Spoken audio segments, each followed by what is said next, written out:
In studying the life of Jesus Christ and some of the miracles that he performed, an interesting pattern comes about.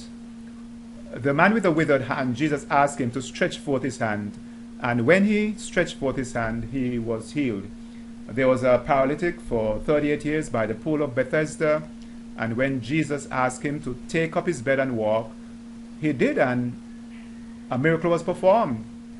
10 lepers came to see Jesus once, and without healing them, he sent them on their way to show themselves to the priest. While they were on their way to show themselves to the priest, they were miraculously healed. Now, how do you ask a withered man to stretch forth his hands? His hands are withered. But it's in obedience that the miracle took place. How do you ask someone who is a paralytic to take up his bed and walk? But it is in obedience the miracle took place.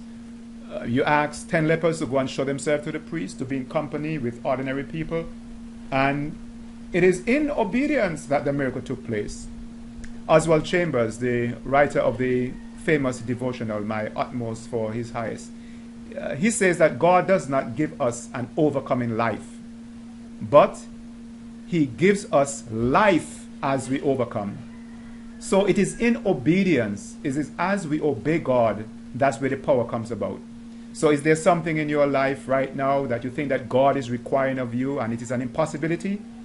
It will always be an impossibility until you obey. It is always be an impossibility until I obey.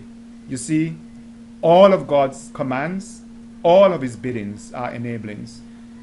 Every command that he gives to us, built into that command, is the power to accomplish what he asks of us.